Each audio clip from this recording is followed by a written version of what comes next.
Video's playing.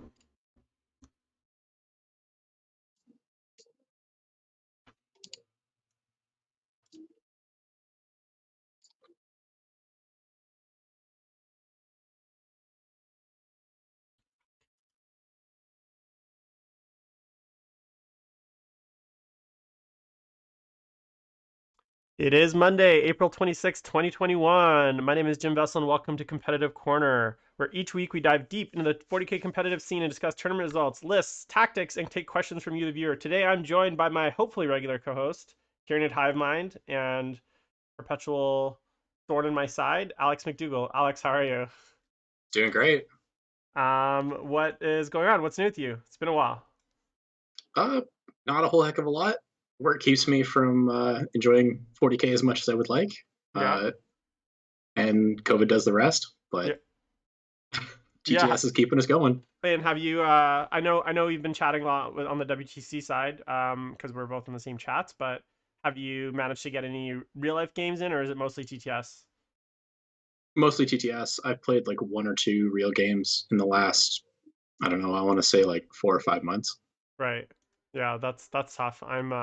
It sucks too, because like I've been painting a lot, so I want to play my models with my models, Yeah, and then I end up just playing digital, which and fake models, virtual models, which is not as exciting.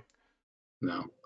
No, Um, it always feels good putting the new stuff down that you've just finished. yeah. And what are you working on right now? I'm working on a million neophytes because I hate myself. How It's how good. how do you still not have enough neophytes? Because I feel like you probably should like by now you would have had enough painted. I mean, between Brood Brothers, which with the new rules, because they took away a couple things from them, and they put them to the same point as neophytes. I'll never use Brood Brothers again. I have like 80, and I think I'll end up with about 120 now. So our Brood Brothers, I feel like I don't remember. Brood Brothers are the guardsmen Tyranids, Yes. guardsmen Gene Stealer cult, and the neophytes are just the actual regular Gene Stealer cult Yeah. troops. Okay. Yeah, the neophytes are actually Gene Stealer cult members. They get the hive cults. They get the traits, and Right. then Brood Brothers are literally guardsmen that can deep strike and don't have any traits or any support of any kind. Got it. Okay. All right. So just before we get into it, I wanted to just make a few quick announcements. First, I did get my internet upgraded today, and so there is a very small but possible chance that in the middle of this cast, my internet decides to switch over to the new system, in which case I will lose internet, in which case we will be offline. I am, however, recording the episode, so if we do end up going offline, me and Alex will continue and finish the episode, and then you can check on the full replay of it live on YouTube. And obviously, we're also available on all your favorite podcasting apps. That's the first announcement.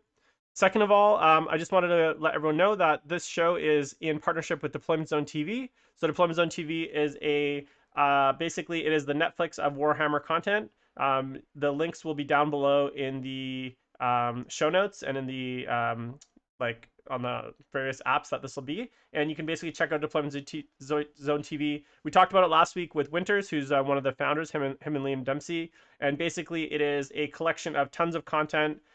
There is shows by Play on Tabletop. Lots of really good content there. So if you guys are interested in checking that out, make sure to follow the links below. Those will be in the show comments.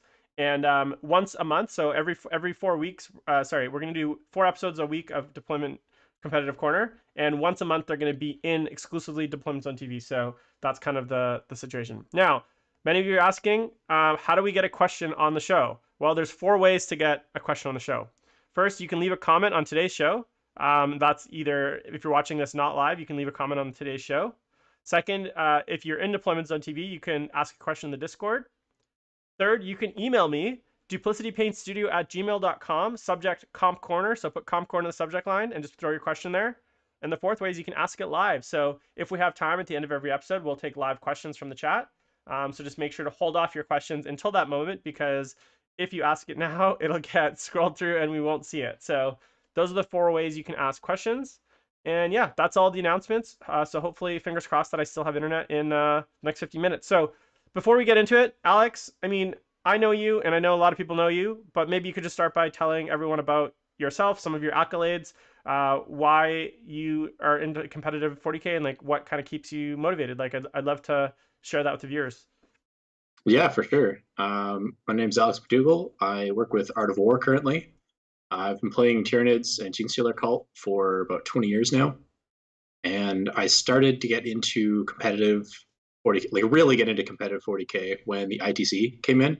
Turns out if you're a competitive player and they give you a ranking system, Mm, it's pretty much all it takes. yeah. I've won a couple majors here in Canada, a bunch of GTs. I think my best result in the ITC was top 20. I think I was like 18th or something. But my drive to keep playing competitively is just to keep improving at the game myself. I just like I'm the kind of player that if I get beat by a good player, that's fine. If Yeah. I played like crap, that's when I'm gonna start to get salty. Like I just Hmm. feel that I played poorly, and I'm always looking to play that like elusive perfect game. Yeah, and why is it? I don't like. I feel like as long as I've known you, you've always played Tyranids or Keen Cult. So what is it about them that like you're like me? Like although I do own a Soul Drinkers army and a Space Marine army, I'm still very much Chaos faction. Like that's kind of my love and my dreams. And maybe eventually I will play another army. But what is it about playing a singular faction so kind of focused that you enjoy versus someone like Nick Nanavati who plays? I feel like he changes armies on the daily. So what is it about Tyranids and kind of Force of the Hive Mind that really keeps you playing them and enjoying them? When I first started playing them, it was definitely like a bit of an aesthetic thing. I just liked like weird aliens. I was huge into sci-fi. I was watching Star Wars, Star Trek, playing StarCraft. Like that was just kind of what I wanted. I didn't want to play humans. That's boring. I want to play the weird alien stuff. And then over time, I have gone and played other things. Like I've been playing Tyranids the whole time, but I have played uh, AdMech. I've played Harlequins, Eldar, Dark Eldar, and I guess just having actually experimented with a good amount of other stuff, I just kept coming back to Tyranids and being like, no, this is what I want to play. I like combat predominantly, and they get to do like just a little, just enough of everything else that it keeps me pretty satisfied. I get Right. some shooting, I get lots of psychic, but mostly it's still like fast punchy. That's awesome. I'm just gonna throw my headphones on because I realized that there's probably an echo in chat of you talking to me. So give me 1 second here. Sorry, guys. I'm just sometimes I forget that I'm when I stream by myself, I don't wear my headphones, and sometimes I forget that I'm actually not here with by myself anymore. So give me 1 sec. All right, Alex, give me a little chat. Yep, yep, coming No, at you. no, you're still not. No, that's why, because my Skype settings are all over. I just hate Skype sometimes. I hate all things, all Okay, technology. are we good? All All right, right. excellent. How about that? Yeah, perfect. All right. Yeah, we got it. Um, all right. So, Alex, I wanted to kind of get into we have a lot of Q&A today, so if anyone does have questions, please again hold them for the end of the chat. But I There it wanted to is. kind of get This is into the two modem going topics down. today that um, I think are important. Did my audio quality went to shit? That's really weird. Hmm, Is it me? it's got a weird.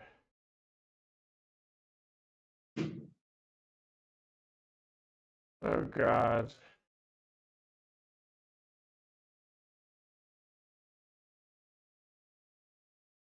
Audio Maybe just a quality is little lag weird. spike or something. Oh, this happens. This happened to me once. Okay, just give me 1 sec. Um, I remember this happening before. Is that? Oh, okay, it's better now. All right. Yep, I will keep on talking. Make sure it sounds good. Okay, guys. All right, I think we're working. See, this is why I'm getting that new internet modem because I think my cable modem, which is 6 years old, is like literally crawling to its deathbed. So let me know if everything is sounding okay, guys. And Alex, do you want to just give me a little hello just so I know that you're sounding okay? Oh no, I lost you. There we go. All right. Okay, so back to the show. So two things I want to talk about today. So Guys, as you know, we are not the kind of competitive show that is going to sit there and go through army lists verbatim. We're not going to sit there and go through competitive who's top 3 ITC rankings. There's lots of other podcasts out there that will talk about that stuff, so feel free to go listen to them. It's gone bad again, Jim. It's transitioning Megatron. That is really weird. Okay, let me just do something.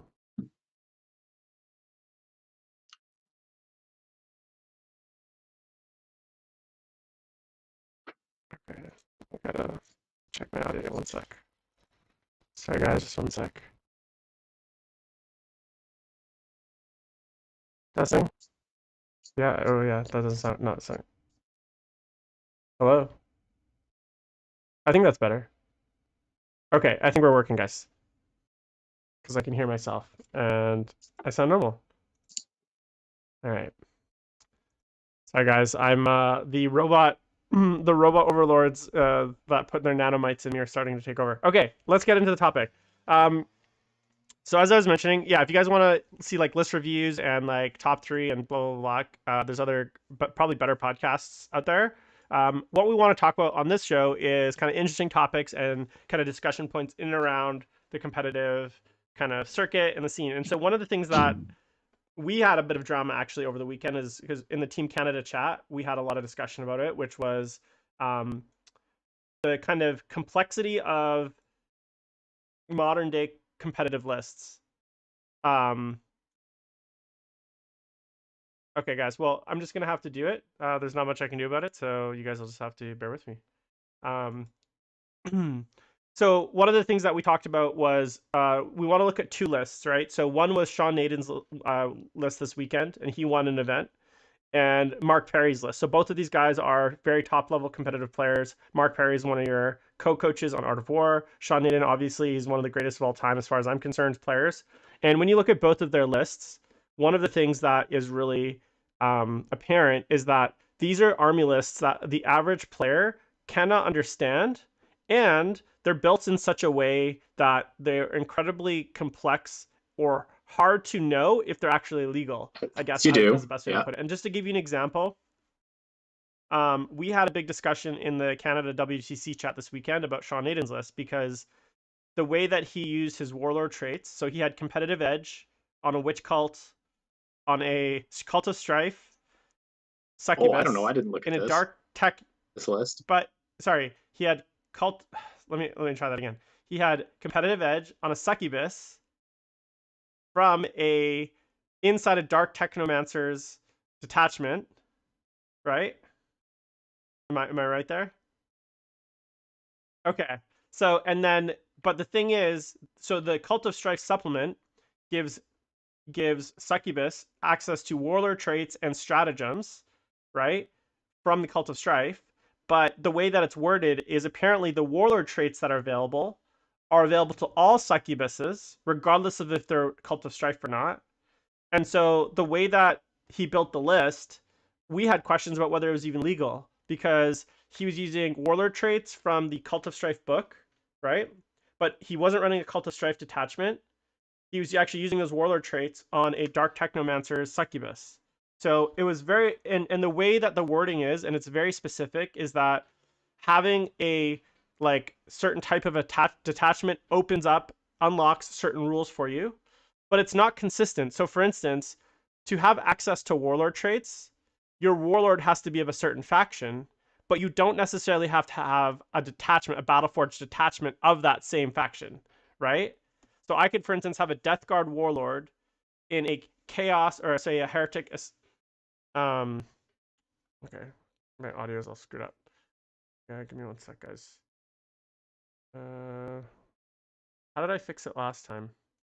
Yep, for sure. I'm just going to. I think we're gonna have to reload Skype. So, but that doesn't mean we have to reload the stream. So, guys, stay tuned on the stream. We will try this really quick. I'm gonna quit Skype and call you again, Alex, and then we should be live.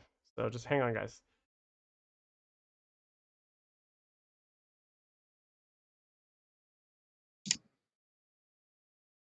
All right.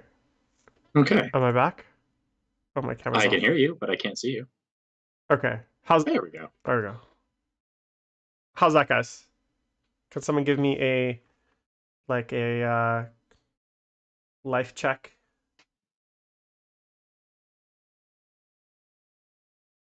I could probably listen to it. Jump on the stream here. I mean, I told you it wouldn't be my show without audio issues. I I don't know why, but like I literally can't fucking get the audio to work. I always have issues. I think it could be like bandwidth or something. That's what I got. All right. So that was one example. So there was a way that Sean was able to have this Cult of Strife. Sorry, um this warlord trait that was available to Cult of Strife, but then also available to normal witches in his Dark Technomancer Succubus in a Dark Eldar list. And then he also added in Ynnari and Eldar, right? So he stacked 2 more codexes in there using the Eldar keyword, essentially cross faction. Mm-hmm. And to an average player, the way that list was constructed, I think, is completely unapproachable. Like even us as like top level WTC players, we were all scratching our heads. We're like, how did he manage to get these traits on these characters and with these attachments and these warlords?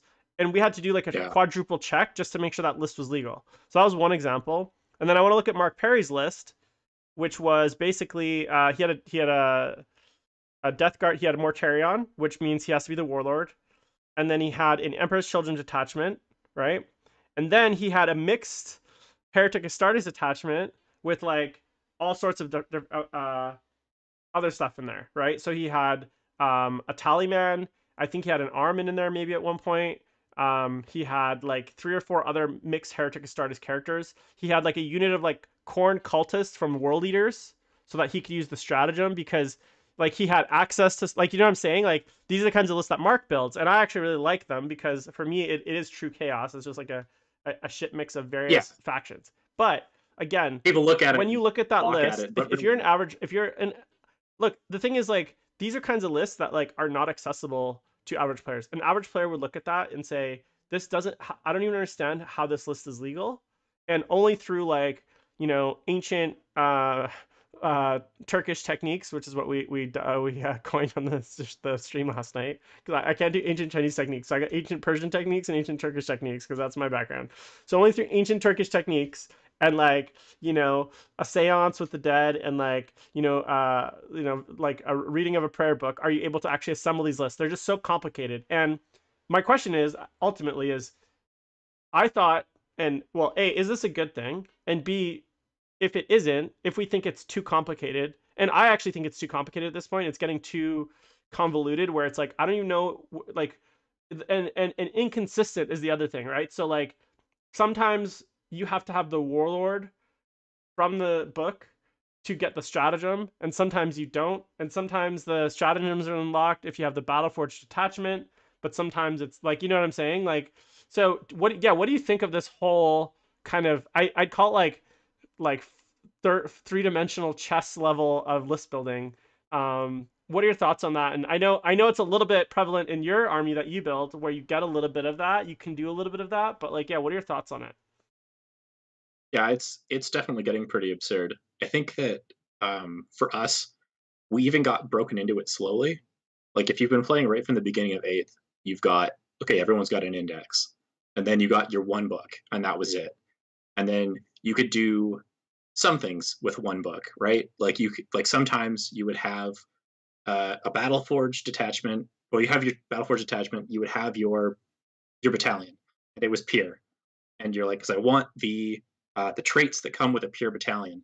And then you would have like another smaller patrol, and that would be mixed. We'd just call it Mm-hmm. mixed because I don't care about the traits. I just want the warlord trait from the one guy who's this, and I want the stratagem that I can use on this one unit. Like you were just picking and choosing, and that was already like some people wouldn't pick up on that, where you could have these mixed attachments. But then you're getting into armies that are like 4 books deep now. You've got the main core book, then you've got a supplement. Like we had Vigilus for a while, and then you got Psychic Awakening, and then like it just gets bigger and bigger and bigger. And we got right from the start, and we got to ramp up slowly. Mm-hmm. Where it was getting more complex, but it was getting more complex in like little segments. if you're getting into the game now and you're just like, yeah, here's your 5 books and here's your like 18 FAQs that you have to pay attention to, I think you're just screwed. I don't know how you would do it. Like the most popular thing that I've seen with Art of War for the coaching services is the list building. And I think it's because the list building is becoming like completely alienating to new players. Yeah, and I think a good example, and I would have thought, and I think we all would have thought that as these books were released, or as Ninth came out, we thought we would see more, like, because there's a lot of keyword abuse in the current, there's a lot of keyword abuse in the current, I wouldn't call it abuse, but just cross faction keyword use, right? So like the Chaos Possessed list of LVO 2019 used demons, used Alpha Legion, used like word bearers, like used all these different books to stack demon things that buff demons, and because the chaos demon keyword was ubiquitous across the board. You look at the like I don't know, some of the other really strong lists, and even even lists where like like you just mentioned, look at the Brood Brothers, right? Right now there's like Death Corpse of Krieg, Brood Brothers running around, and it's like it's really not clear if like this was meant to be, because like they still keep their Death Corpse of Krieg keywords, then they also get the Brood Brother stuff, then they get like, and then it's like, okay, well, how did all these things interact? um and I thought with like the Dark Eldar coming out, with say Dark Angels coming out, I thought we would get simpler army building and stricter army building. So like, hey, if you want to use Cult of Strife stratagems, or let's say and Warlord traits, you just need a Cult of Strife detachment, and you can only use them in models within that Cult of Strife detachment, like something simple like that, right? Or if you want to use, for instance, like in Chaos, like in the Chaos Space Marine Codex, we have World Leaders, we have all the different like non cult legions that don't have rules. I can make a mixed group of those in one detachment, and as long as I have another pure detachment, doesn't matter what it is, it unlocks all the stratagems for that mix. So I can have Khorne cultists with a Tzeentch that can deny powers on a 4+, with a Tzeentch sorcerer that can cast twice, with another Nurgle sorcerer that gets like can bring back troops and like heal himself. Like, and then I have I can have a Emperor's Children, like Slanesh Terminator bomb in there to like give me, like, you know what I'm saying, like, and as long as I have like a Yeah. Black Legion detachment, which has nothing to do with any of these other like legions, I get all those stratagems. Like it's just very convoluted, and it's not intuitive, I think, for a new player, and it's not even intuitive, as we saw in our discussion, for for advanced players. It's super super complicated, and Yeah. and like the Dark Angels, Ravenwing, Deathwing, and then non like regular Inner Circle, all of those stacking. Like, okay, so like what's Ravenwing, what's Deathwing, what's Inner Circle, what you got to give certain things the Deathwing keyword, but like does that affect the Inner Circleness? Like there's all these now complex ways to build even just Dark Angels, and then you look at Dark Eldar, and it's like, oh man, there's like when people read the army building detachment rules, like you had to read it 4 times. It was just so complex, right? It's like you can have these three and then these three, and then if they're in the real space raiders, they all lose this, but then they gain this, and then this guy gains this keyword and loses this keyword. Like it's like, I don't know. I think it's starting to become a problem, and it almost feels like GW needs to come in and like do a blanket FAQ and just like nerf it all, as far as I'm concerned. Like I think the game will be a lot better, not just from a list building, but just from a player experience perspective. Like, to remember, already the game is complex, there's lots of rules, but then to remember all of the different rule stacking interactions when you're talking about an army that has 4 books, access to 4 books, or 3 books, or essentially 3 armies when you're talking about Dark Eldar. I just think it's a problem. Like, what do you think the solution is? Do you think there is a solution? I mean, I think that their intention of making the books pure, like it's better to be pure than it is to mix, Mm-hmm. like 90% of the time now. Like Dark Angels, you just take pure Dark Angels, you don't ally anything in. So there's like kind of a goal by making the traits be very good so that losing those traits if you soup is like a huge detriment. So Mm-hmm. you just want to take from one book. I think there is some design philosophy in that they are keeping people down to one book because they've now made that single book kind of the definitive choice if you're going to play that. I like the way the Drukari book is laid out. Like it is very lore based. Like Mm-hmm. this is how a Dark Eldar army functions. I'm just going to keep calling Dark Yeah, Eldar. it's Everyone knows it. I do that. I do that too. um, like yeah, 3 patrols. This kind of like small groups of skirmish, all pulled from the different parts of the city. Like it's very lore based. It's very how the army should play, and I do like that fact. But they've definitely, I think they just need to patch some of the holes. Mm-hmm. Like if it was a little bit more um, definitive of each role and there wasn't any kind of trading in between. I think that the way that Shaw Naden did that with the Cult of Strife onto the Witch Succubus, I think that will probably be uh, FAQ'd. Right. And we I saw think that like we I saw think that might be precedent an for that FAQ. with, I remember, and of course I always refer back to Chaos Nerfs because that's all we get. Mhm. When the Zinch what was it called? Not Faith and Fury. We had Ritual of the Damned came out, Psychic Awakening. There was a way that essentially you could take the cult warlord traits on the characters, but then they nerfed it where you had to have a Thousand Suns warlord to do that, right? Mhm. Um, and that was something that they changed. They were actually, no, you can't just take it if you have access to it. You have to actually have the Thousand Suns, or something along, or maybe it was like the extra relic stratagem or something along those lines. Um, and then I think the other problem I think that we see is that Tanya asks in the chat, she's like, "Was there a legal list?" Yeah, like I believe at the what was that bigger one they just had in Texas a little while ago? That I see the Dallas GT on my Not Dallas screen, GT. and now There's one in my Texas brain about can't get rid of it. a little while ago. San Antonio Wasn't the one that in San Antonio. Naden Anyways, won? basic, yeah, the Clutch City, I think, or maybe one of them. But basically, what Yeah. happened was the space. There's a guy with this mixed Space Marine list, and he took an extra Warlord trait, Selfless Healer, on his Apothecary. But you can only take that extra Warlord trait. You can only use that stratagem, take the extra Warlord trait, if your Warlord is from the Space Marines detachment. You can't just take it if you have access to the stratagems. So the Warlord being Mm-hmm. specifically Space Marines unlocks that extra stratagem. But that's not Yeah. necessarily true of the Relic stratagems, and that's not necessarily true of other kinds of stratagems like that, right?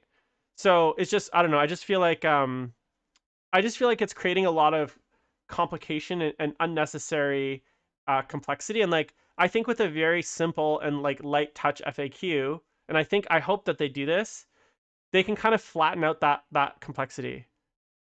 Yeah. They need to do an FAQ that makes the restriction specific. Like this is specifically what you are restricting yourself from based on your warlord, Hmm. based on your high fleet or whatever it is, and they need to make them like universal across the board. They can't swap it back and forth.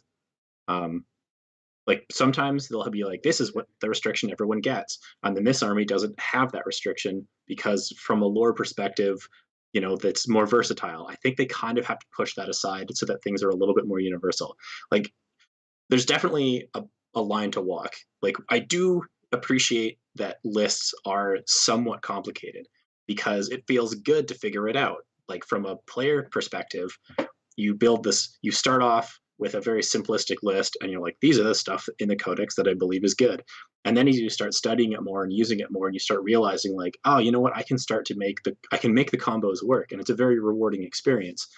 But eventually it gets to the point where it's not really like list building, it's loophole finding. Yeah. And I don't think anyone's really enjoying Well, I think it makes it hard for the rules designers too because they're like, I think the top level players are able to kind of hold in their mind all the various layers of this onion and how they all stack. that. But Mm-hmm. I bet you that like, GW, whichever rules designer is writing the next book, is not thinking about all the other warlord traits, all the keyword stacking, all the like weirdness when he's writing that book. He's just writing that one book, right?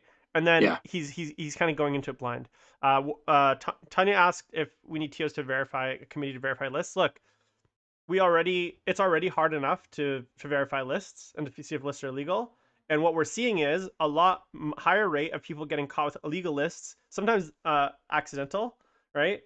And then there's obviously some punishments or whatever. So I don't think that TOs need to verify lists. Like that's not something that I think they're just capable of. But I think as long as there are penalties for making sure that if you run an illegal list, that there's set penalties for that and there's consequences. Um, I think that's kind of all we can do. But yeah, Yeah. I The problem is it's so complicated. I think the TOs miss stuff well, too. that's my point. Like, it's gotten so complicated that like no one like even the players writing the list sometimes get confused as to if they're legal or not. And then you ask them to show you, and then they might go through like their like thought process, and then it turns out that is actually illegal what they did because they missed one keyword or they missed one sentence in a book that was on like 13th page that said actually no, if you do XYZ you can't do this. That happened to me in the Greek Hammer thing. Is there's a the I didn't realize faction specific secondaries are only available to you if you have a pure faction. I don't know if that's for all factions or if that's just for Death Guard. Yeah. I don't get those rules. Yeah, I play no one table knows, games. right? All right, so that's so yeah. I don't think there's a real solution, but I'm concerned about it, and I hope there is some change in the future.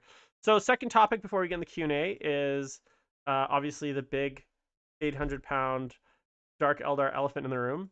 So this weekend, if you pull out mirror matches, Drukari had a so last weekend they had a 72% win rate, and I think they had around a 75% win rate after this weekend, including like multiple top wins at GTs and other events, as well as multiple top fives in multiple events. Um, what are your initial thoughts on that? I'm on the Exterminatus podcast. I'm one of the co-hosts, and me and Eric, who's the main co-host, we got in a bit of a fight over it because I think it's not good for the game, and I think they need to be addressed. And he seemed to disagree. So I'm just curious your thoughts and kind of what you think. Yeah, do you think do you think it's too strong? If so, what specifically? And what do you think we should do, or what should be done? Um, I mean, a 75% win rate is pretty damning, especially if it's climbing. Typically, what will happen is it will climb for a while, Mm-hmm. then people will start to figure it out, and it will go down. And there's some growing pains, but most codexes don't come out to that. Like 75% is ridiculous. Like that, we're nearing like Iron Hands Well, Yunari at their levels of peak had like bad. something like 65%. So this is blowing them out of the water. And I think, and like obviously the Broviathan list that didn't wasn't long for the world after LVO. Like it didn't really have time to exist because like it was nerfed shortly thereafter. Like it was LVO. Mm-hmm. Like basically showed up at LVO, one LVO, maybe played at like one more event, and then it was nerfed. Like so we didn't really see that from it. Um, but even Well, let's even talk about the like day one Iron Hands, yeah. where you had like triple repulsor, all at -1 damage, all at be it ballistic skill Right. 2, rerolling And everything, within right? 2 weeks, GW came out and Yeah, exactly. And we don't have an FAQ for Drukari yet. yeah. So what are your thoughts on it? Like, what do you think? I mean, even more disturbing than a 75% win rate is just the level of first places that we're getting, or like first and seconds where they lost to another Drukari player. Because we missed out on another one this week. I have no doubt in my mind that John Lennon would have won his GT if Battlescribe hadn't given him the dick, What happened? because I didn't hear that story. he absolutely obliterated his first three opponents. So like tabled his round three like on turn three or something like that. But Battlescribe had Splinter Racks at 5 points instead of 10 Ah, before the update. So his list was 2,002 points because he was at 1997. And then somebody was like, yeah, but Splinter Racks are 10. And he only had one Splinter Rack in the army. That was the only thing that was wrong. So he did the right thing. He dropped the event and gave his round three opponent the win as soon as he found out. But I have no doubt that he also would have won. So we have a ton of first make places. note of people that have illegal lists how to deal with it correctly. Thank you, John Lennon, for doing that and setting an Yeah. example because that is exactly what you should be. That's exactly the right move. As soon as you And find that's out, like, you take your lumps. It sucks to be you, but hey, don't rely on Battlescribe. Make sure you add your points up manually. yeah. So Or I'm it sure might he's even learned his been, lesson now, not to rely on Battlescribe. it might have even been manually because Battlescribe hadn't updated properly yet. So Mm. it might have just been like user error. Um, we all do bad math every once in a while. But anyway, yeah, no, winning a ton of tournaments, like first and seconds, where they've lost to other Drukari players, a ridiculous win rate, and I just don't really think that they have many weaknesses right now. Like their damage output is so consistent, and their speed is absurd. Like they can play the mission really well and also just table you. Hmm. So do you think like And one of the things that I think is a problem is that too many players are focused on like one or two gimmicky things like this the super succubus. I think it's Hmm. good. I don't think that's actually the core issue. I think you could get rid of that model and it never plays, and the army is just as strong. And I think the problem is not one unit or one model. It is the sum of it's like the sum of its parts, right? It's the points that things are way too cheap. It's the stacking of it's the damage output, it's the way that they trade, it's the speed. It's like all these things when you stack them, all of a sudden it's like it feels like you're playing down 800 points, right? And Hmm. you're not able to ever play your own game because they're so fast. They can just do whatever they want. Yeah, there's so many things of value in every single unit. So witches, or sorry, racks are 8 points. They're toughness 4. They have feel no pain. They have an invulnerable save. From turn 2 onwards, they have a 7-inch and advance and charge. They have poison weapons, so they're always wounding it like Mm-hmm. worse on a 4 plus. And these are 8 points. And then you also take Dark Technomancer, and you now have +1 to wound, AP -2, 2 damage flamers Yeah. that you can't take damage from.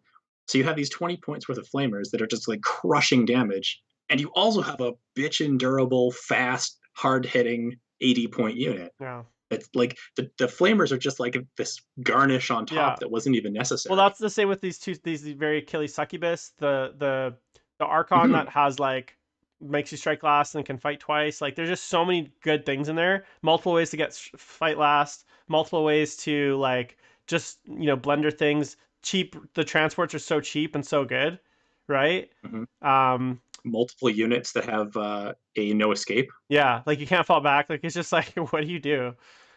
So do you think what do you think? Like, what if you were in GW shoes? You are now Robin Crudis, if he's still around. I don't know, based on the job postings, if he's still got a job. But let's pretend that you're in the silver tower of Game Workshop. What do you do right now? Do you wait a little bit longer? Do you make some changes? And if so, what kind of changes do you think are warranted or necessary at this point? It's tough because I think a part of it is this isn't so bad if we have like 9 other codexes by now, which is probably the normal release date. Like we're a year into ninth now, almost a Yeah, year, and we've got what 3 codexes and then 15 marine codexes. yeah, supplements, supplements, Yeah, something like that. So we've got marines, necrons, Death Guard, death and Dark guard, Eldar 4. and dark eldar, and that's it in like 9.5 months. Yeah, I think normally at this point we would have expected to have like 11 or 12 codexes, and I don't think they're all going to be as good as Dark Eldar. But if a lot of these factions that are really struggling at least get a reasonable power boost, all of the factions have got a good power boost. I don't think it's quite as bad.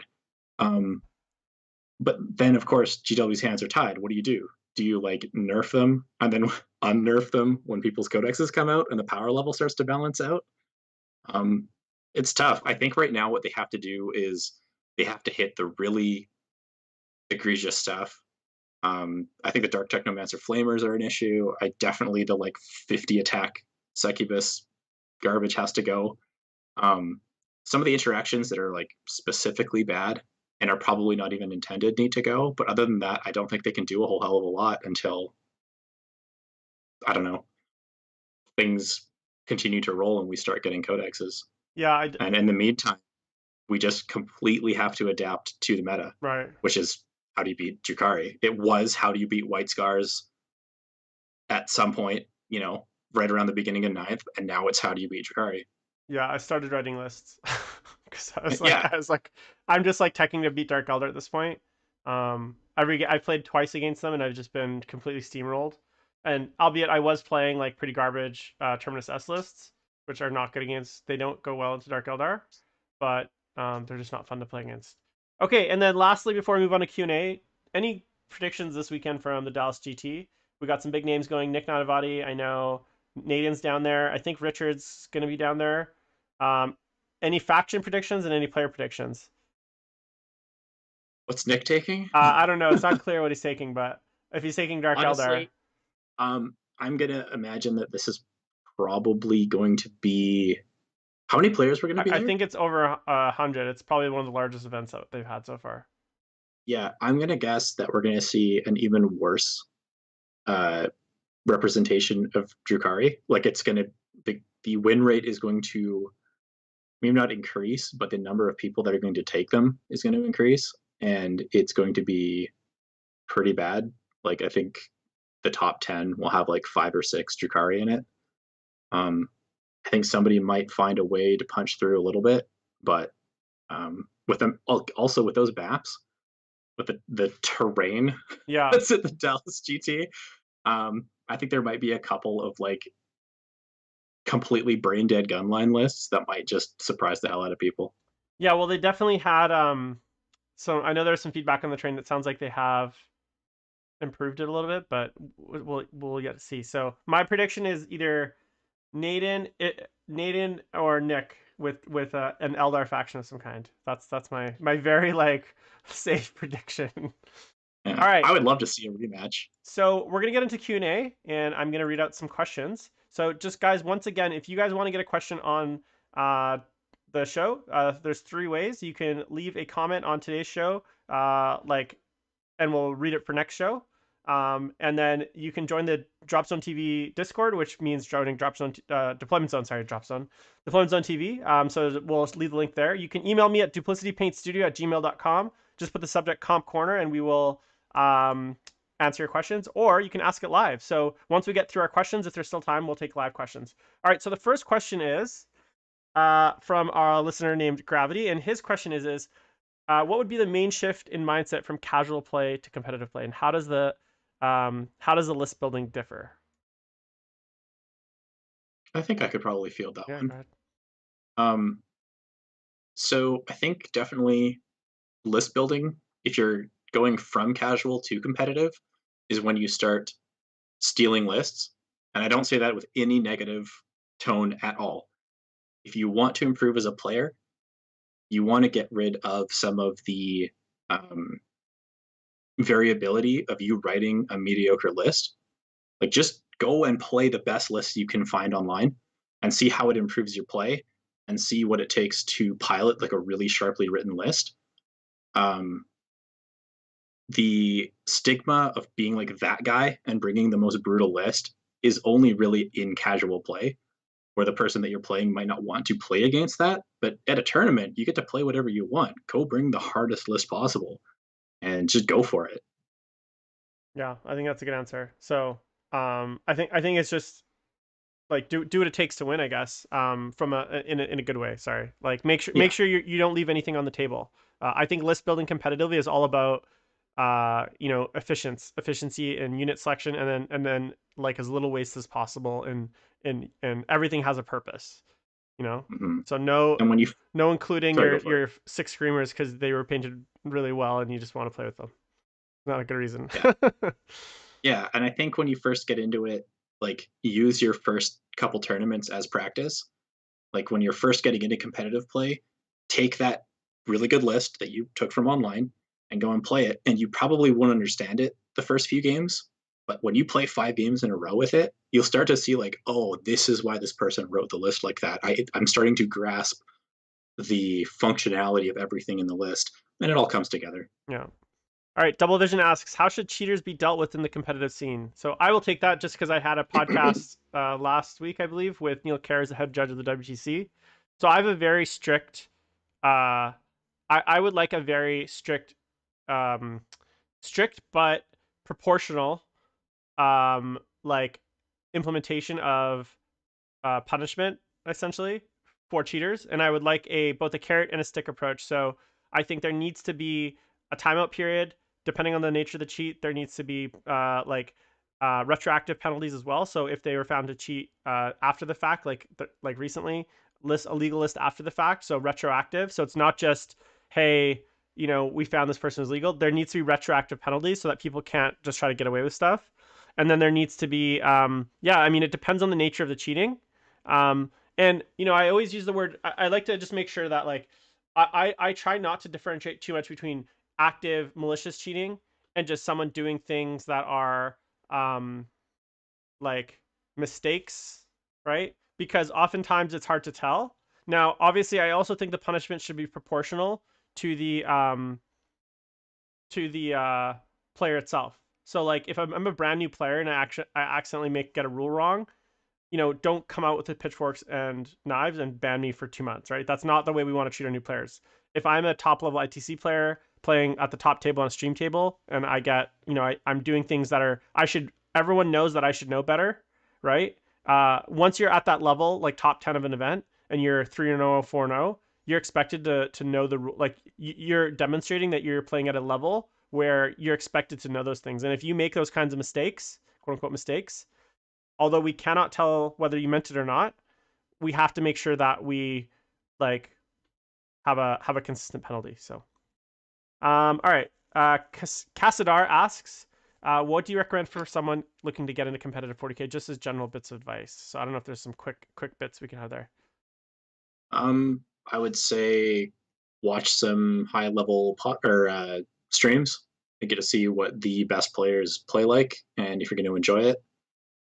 Make sure that even if you're getting into something competitive and wanting to go to events, kind of stuff, just make sure that you're still having fun. Yeah. Like if it's too much for you and you feel like you're the one who wants to like push the rules, like maybe just hold off for a bit. Yeah, and I guess my two quick pieces would be just ask lots of questions. Make sure Yeah. like be ready to lose. You're gonna lose a lot. That's okay. Everyone goes through that. So don't beat yourself up. And the best way to learn is just to ask lots of questions with the people that you play. And when you lose, make sure to be open to advice. And every time I lose a game, I ask like, hey, what could I have done better there? What are the mistakes that I made? Is there anything that you could have I should have done differently? And just use every game that you play as a learning opportunity, right? So make sure, and then yeah, like so that'd be kind of my and then just have fun. Like you're gonna lose, like when you go to your first tournament, you're gonna lose most of your games, right? So don't look at it as win loss. Go in there thinking, what can I learn? And just make sure your expectations and your goals are proportional to your skill level. So if you're just starting, go in with the goal of, hey, I just want to learn and improve, and I want to learn why I lose. I want to learn why I'm making those mistakes. I'll give this one to you because you probably play Eldar. What are your top three things? This is from Buzz Killington. Alex, what are your top three things to see the new Craft World Codex to make them competitive that we'd need to see? Plastic Aspect Warriors. Yeah, I mean that's definitely needed, but um, it's not much. They're still fairly efficient shooting. Their psychic powers are still crazy strong. That used to be that they were able to rely on like a universal -1 to hit to be protected, like Altiok mm-hmm. Craft World. So I think they might need a few more things for their defensive abilities. Bring something like that back. I think they need to have some amount of close combat. Pretty much universally, their close combat just sucks. So it's very hard to push people off objectives. Right. You get to shoot them off, but you don't get to go take the objective for yourself.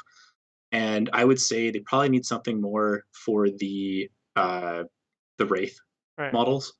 Like currently, the Wraith series is great, but like Wraith Lords and Wraithguard are kind of ass. Right. Yeah, and I'm just gonna pull one from the chat. There's a question from Peter Colosimo. Oh, I've never heard of. This is a weird name. His name is "This is Yeah, garbage. Who are these people?" That's his question. that's a question. There was a question mark on the end of that. No, it's just I think it's more of a statement.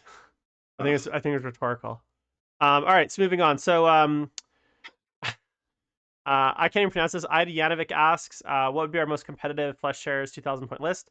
We're not going to do lists, guys. So like, don't ask a question to build you a list. It's going to take way too long and it's too hard to answer. If you have a specific question about a unit or like an option or like a strategy, we can answer that. But we can't build you a list in the chat. So we're gonna move on. Craney asks.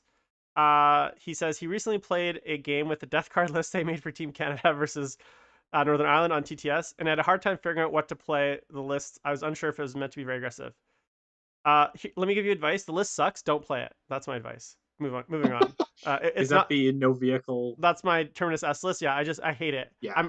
It's not a good list. It's not even it's barely passable in an 8-man team environment where you're going to be able to maybe tailor a certain matchup to it. But in singles play, it's absolutely awful. There's just way too many bad matchups. It's too slow. Yeah. My thing with that is this is actually one of the design philosophies that I think is good because that's an army of renown, right? Mm-hmm. So far as I can tell, all of the armies of renown are crap. Yep. And I'm glad that that's the case, because if we ever get to the state where all of the armies of renown are the best, why play anything else? Right. Every faction is reduced to one list. I would prefer One them to not boring even ass exist, to list. be honest. I don't think GW should be releasing supplements until every codex is out. Just yeah, that's a whole rant. All right. Grim asks, oh man, more flesh shows questions. Is Gabriel Seth a viable option competitively? And he's also asking to build a 1,000-point list. Okay, we're not gonna build you a list. What are your thoughts on Gabriel Seth? Do you even know what he does? Does he even have a model? I think he does. I I don't know. All those Marines just look the same to me. They're all food for Tyranids. All right. Yes, he's got to be competitive. He's a chapter master, and he's Hair's flesh. All right, brother Captain Milky's asks, there's a new Codex Space Marine, Chaos Space Marine coming. How to make a Black Legion list viable? Honestly, I just don't think Black Legion and Chaos Space Marines, pure Black Legion and Chaos Space Marines are viable at all. So the answer to, and guys, one thing you'll know with this podcast, I'm not going to sugarcoat it for you. If something's bad, we're just going to tell you.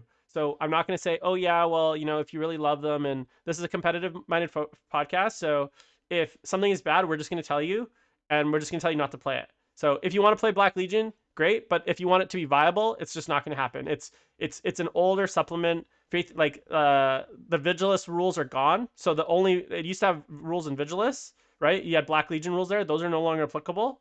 So you're basically just playing with the rulebook rules at this point. I think that's correct, right? There's no Black Legion rules in Faith and Fury, and there's no Black Legion rules in any of the supplements. They're all in Vigilus. I don't think Yeah. so. So there's Yeah, no at Black this Legion point, rules at the moment. So yeah. So yeah. CSM is super bust. Yeah. So yeah, not good. Sam the Sham. He's asking me, do I regret taking a possessed bomb in retrospect to LVO 2020? No, I don't regret it. You know why? Because the meta had moved on. I could not, and like at that point, I don't regret it. It was fun, and I had fun, and I went, I think 4-1. I can't remember. I mean, at the time, I don't think there was anything else Chaos was going to do. Yeah, you got to remember, this was a time where like look at the list that won. 2 damage, full reroll to hit, Chapter Master, Iron Hands. What would my list have done against that? Like, yeah. the meta was full of Chapter Master filled Space Marines, right? With like 2 damage weapons. And this was just an era where like the Space Marine, this was the kind of peak Space Marines, and their lists just cleared mine out because they had Chapter Masters in every list for very cheap. And yeah, it was not good. They were literally just winning with the power of math. Yeah. My math is better than your math. That's right. All right. Here's more math, you lose. So Chew Kitty asks, how do you go about building a competitive list from the ground up? Such as what do you look for when considering, what do you look for in a unit when considering it from a competitive standpoint? Do you math hammer things out, or is it more intuitive? You want to? Oh, it's definitely more intuitive. Because sometimes things do just look good on paper. You're like, wow, look at all that damage. But maybe it doesn't contribute to the game in any other way. Or things that don't even look that great become great in certain situations. Like if you look at the damage output of Hive Guard, it's not actually that great, but it's the fact that you get to shoot them like 7 times a game. Because you get to shoot them twice and they never get interacted with. Right. And some units are just good because they are trash. Like I'm using Pyrovores in my list. Pyrovores are crap, but they're 28 points. They're a big flamer monster. Not big. They're like a 4-wound flamer monster for Tyranids. They're garbage. The rules suck, but they're 28 points, and you can take them in single model units. So I get to just sit them on the back and do actions with them and take objectives. Yeah. So sometimes usually you want like a specific core that is the power of your army, and the rest can be a lot of like less than stellar units. Right.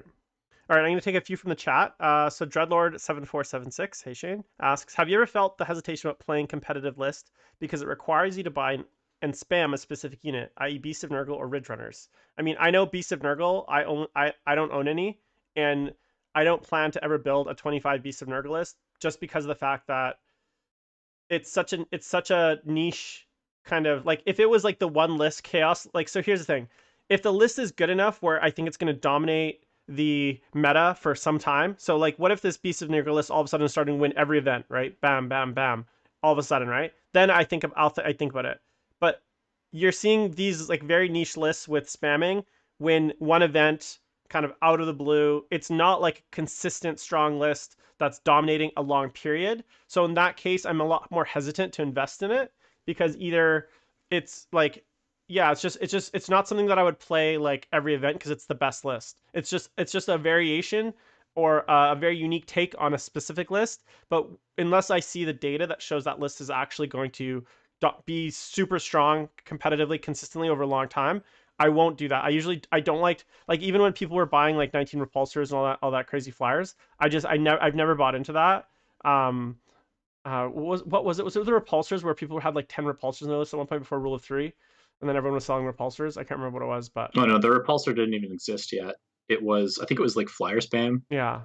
Or Some oh people yeah, were taking. Chris Haynes, the Adepticon. I think he had like 90 Zangor, the guys with the bows, Skyfires, Zangor Skyfires. He had like Mm, 90 in his list for Adepticon one year, and I think he ended up having to sell all of them because he can only have 18 now because of rule of three.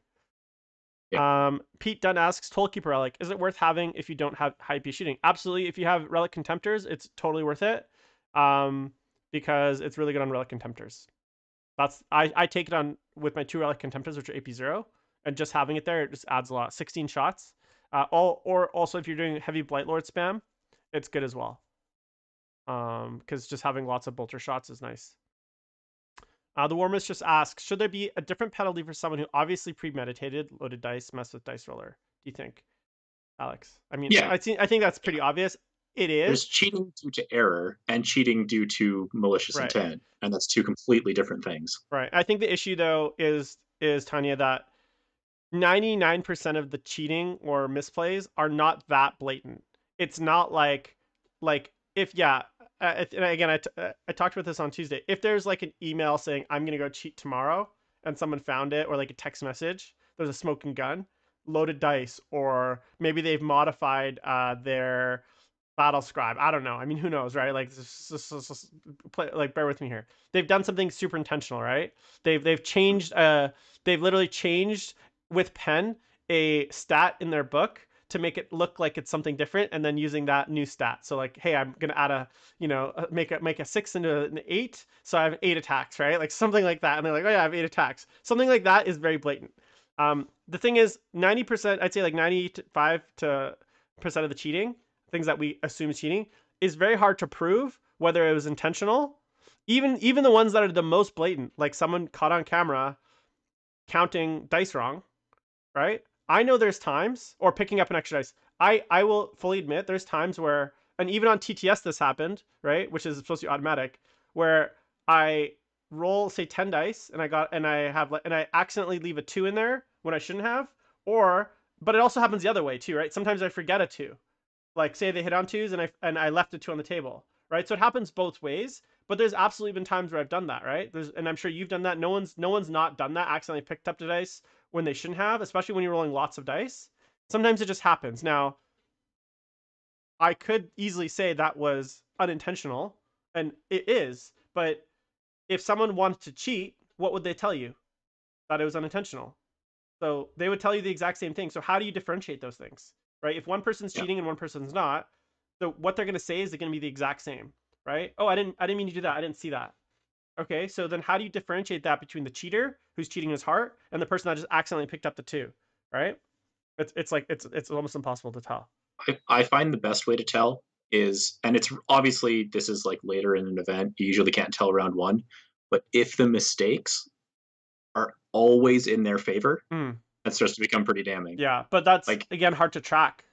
Like it who's is. keeping It's track very of that? it's very different. And I think that's why sometimes players develop reputations without actually being accused of full cheaters. Because I know from me playing certain players, who I won't name, I've had feelings where I had to really watch them, and I had the sense that I had to be very vigilant, and I was. And there's lots of times where I'd point out, "Hey, by the way, like you moved that an extra half inch," or "Hey, you picked up an extra 2." And for the most part, I'm fairly like I guess nice, quote unquote nice about it.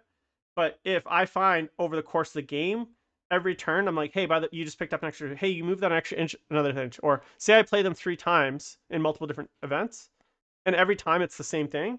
Then that's when that suspicion builds. But that's how often is one person playing the same person multiple times over multiple events?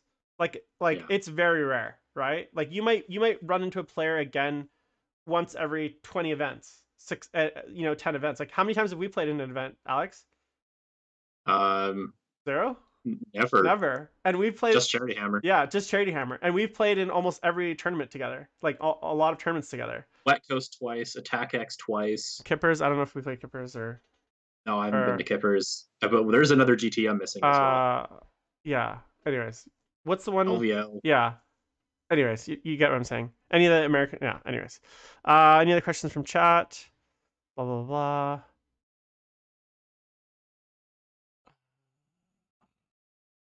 Okay, let's go back to the questions. Mhm. How good is 40K as a competitive game? Is there always going to be tension between narrative randomness and the competitive side, wanting more strategic predictability? Well, great question, Night Tyrant Fropoem. Tomorrow, great announcement and segue. Tomorrow on Politics and Plastic, I will have Val Heffelfinger on, and he will be discussing with me whether 40K could and should be an esport. And obviously, esports are incredibly competitive. So I think if you want to find out a really good long answer about that, I would tune in tomorrow because we're going to talk about all the reasons why it shouldn't be an esport and it's not a competitive game, and all the reasons it is and it could be or what it needs to be that level of competitive game that you're talking about. But Alex, what are your thoughts? I think it could absolutely be an esport. Just that what's the word I'm looking for? The uh, group around it is big enough. Like we as a community, the community isn't large enough. We have not hit critical mass Mm-hmm. where we can actually support an esport. Mm-hmm. It takes, I even like a dead game like StarCraft 2 that I still watch. Well, every stream has like 15,000 people viewing. That's the kind of thing you need to actually have an esport. My argument for why it would be an esport is you just keep seeing the same people winning again and again and Mm-hmm. again. It's not random. It's not a dice game. If you see the same people winning all the time, if it Right. was random, it would be all over the place. Yeah. Every single year, you've got the same 50 people in the top 50. Right. So when you can have that level of consistency, it's a competitive game. It's ready to be an esport. Right. All right, and then let's go for a few more chat questions, and then we'll be wrapping up. So Daniel Wellington asks, what is more important to Unicodex, for it to have a single high-end power build or for it to have a wide range of viable but not quite top-tier options? Personally, I like variety. I like to be able to have many different options. Like when I look at kind of, so a perfect example of this would be the Demon's Codex. So the Demon's Codex as a whole is trash.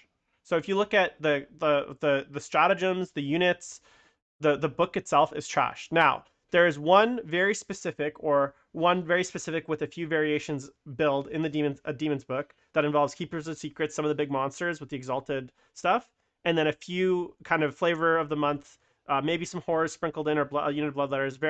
There's very small things, but like on a whole, that book, although there is a very competitive option, and with a little bit of variation, again, when you think about all the options in the book, it's a monster mash list, right? There's a monster mash build, and you can change out some small things here and there, but in essence, it's the monster mash build. Two to three keepers of secrets, Shalaxi, Lord of Change, and then throw in some demonettes or some horrors or some nurglings or whatever your flavor of, like, to fill in the rest of the points. That's and obviously play around with relics and spells, whatever. But if you look at the rest of the units in that book, when was the last time you saw chariots? When was the last time you saw screamers, blood crushers? When was the last time you saw half of, like, 3/4 of the character choices in that book? When was the last time you saw like Fiends of Slanesh have a little play? When is the last time you saw Seekers of Slanesh? Right? So when was the last time people used more than 3 of the stratagems in the book? So you have Warp Surge, you have the Banner of Blood or the Deep Strike stratagem for the Bloodletters and the fight again, and then you have what are the others, like, is that, I think I that's think it. that's it. There's like literally 3 stratagems that you'll use in entire, maybe like -1 attack from the Slanesh ones for a single phase for like your keeper, but that's it. Like there's literally maybe 5 stratagems that are used in that whole book, and they're very basic. They're just like, here's a little bit less defense, and here's a little bit extra. The reason that they're viable is because they're so straightforward, right? Almost all the stratagems, not just in that, but also in most of the Psychic Awakening stuff, are trash as far as I'm concerned. They're like, oh, we're going to give you a stratagem for all your different demon units to encourage you to use them, except it still makes your units trash. They're just not good. So Yeah, they that tried to use a stratagem to fix a data sheet. yeah, and the demons are one of the only armies with an entire plastic range, gorgeous range of models, brand new Bellacore. My son, just gonna throw him on camera here. My beautiful son, right? Like, come on, guys. Like, can we just get some nice rules? And so I'm really sad that the state of that book. And whenever people say demons are good, yeah, there's one very specific good build, right? But overall, as a codex as a whole, it's just totally like it's just totally incoherent and awful, the book. And on top of that, there's like 13 different datasheet and FAQ updates. So to even know what the rules are, you have to have like 4 books right now. It's totally mental. So hold on. So to actually answer the question, because you kind of got tangented there. The question was Demons. one power build or one like overall better. Yeah. The answer is that everything overall is better because if you have one really good build, eventually it gets countered. Yeah. Like if that one you have got one build and yeah, it's really strong, but that's it. That's all you've got. Eventually it just gets figured out and then you have nowhere to go. You're like, oh well that list has been answered. I guess we're screwed. If you have a general range of everything, you can start to like go left or right away from what's countering you. And like, don't worry, I have options to like fill. Like Yeah. I look at that Monster Mash army and it's gonna get completely dumpstered by Dark Eldar. It gets crushed by the Tyrannodema build because the Dema build is just faster and actually has shooting. Like that list is going to get answered, and then where do you go? Yeah. Just kind of screwed. Yeah, it's very rock paper scissors. All right, Loxy Reed asks, how do you feel about the fact that we have secondaries to counter heavy vehicle spam, horde, or psycho spam, but no secondaries to counter bike spam, terminator spam, or other builds that avoid giving up secondary? Alex? I mean, yeah, Dark Angels are a problem. I think they need to bring back Gangbusters. I think that's one that's kind of been uh, that's kind of slipped through the cracks. I mean, I'll be honest. What actually needs to happen is those secondaries are predominantly absolute garbage and need to be just changed. Mm-hmm. Like all of the psychic ones are a dumpster fire and need to be thrown in the trash. Yeah. Like, hey, take Not this just thrown in the trash. I think 110 point. it shot into the sun at this point.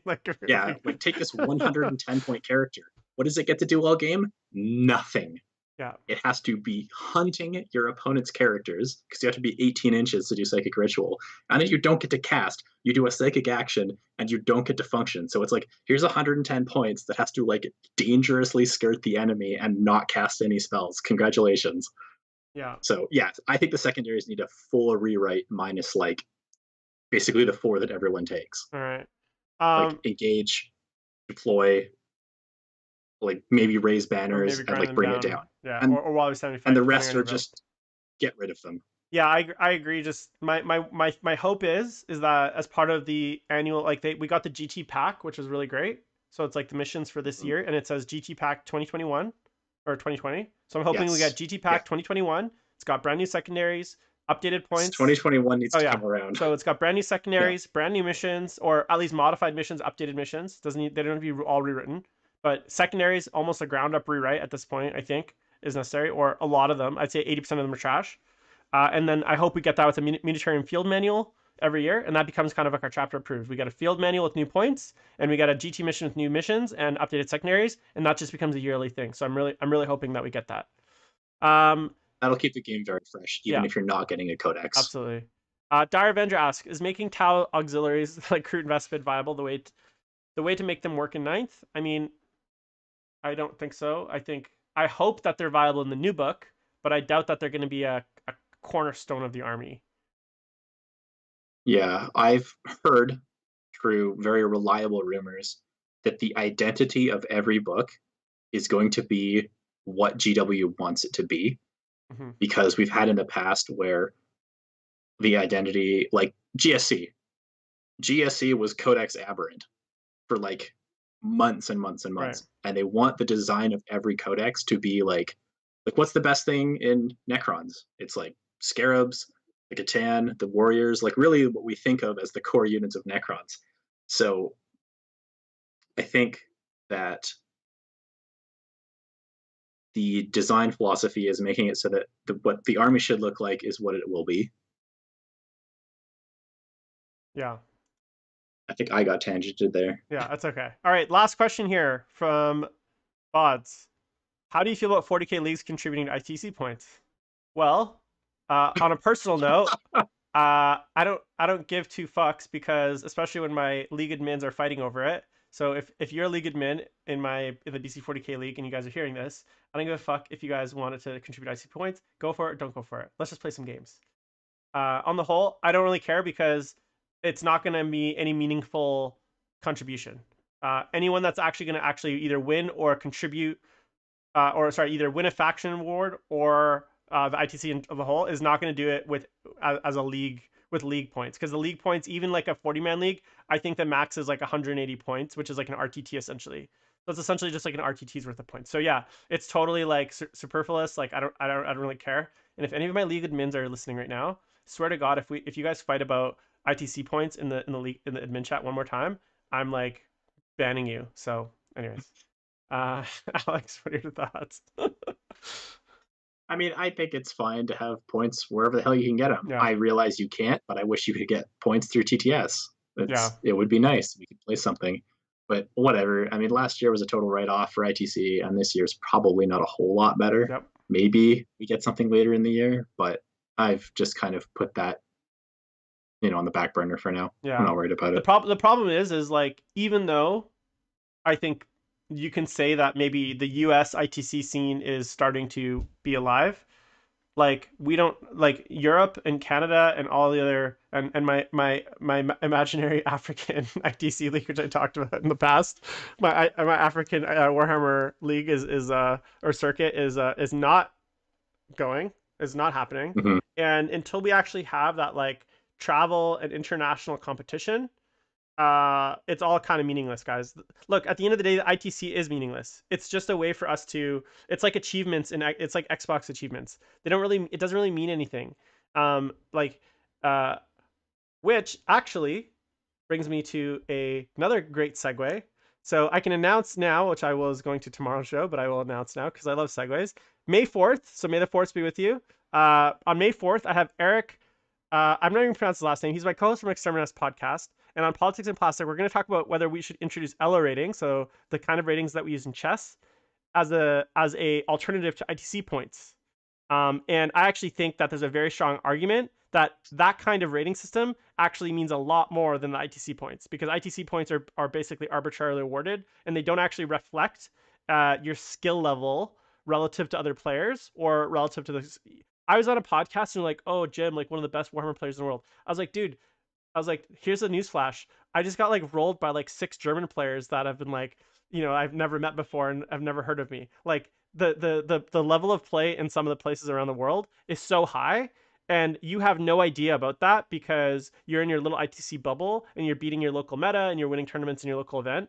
And so the ITC in that sense is it's very localized, even though it is a global circuit. Outside of a few global events in North America where lots of people travel, you can get 5 out of 6 of your events without leaving your postal code, basically, or within a 2-hour drive, and just beating people in your meta. You could get number 2 in the ITC by simply beating players around your area. That's not fully true. I did beat other good players when I traveled. So, but I guess the point is that like the ITC is very very it's a great way to score keep, but it's a poor way of measuring player skill or ability, I think. Mhm. Not that it doesn't measure it at all, but I just think when you look at it from a true measurement of ability, I don't think it's a good one. Yeah, that's probably true. I think the only problem is like an ELO rating is very heavy on the bookkeeping Mm-hmm. because how do you start rating players? But it's true about like when I think about what is the most impressive things that I've accomplished, it's not winning GTs, it's like beating particular Mm-hmm. players. Yeah, me too. I've got my list of like people that like I respect as players that I've been able to take down, Right. and that's what I find is actually valuable for a basis of skill rather than winning a GT in my local area. Of Yeah. All right, guys, that's the episode. So, Alex, thank you very much. Everyone else, thank you for course. tuning in. Make sure to like and subscribe the show on YouTube and Twitch if you enjoyed it. If you didn't, then fuck off because I don't really care.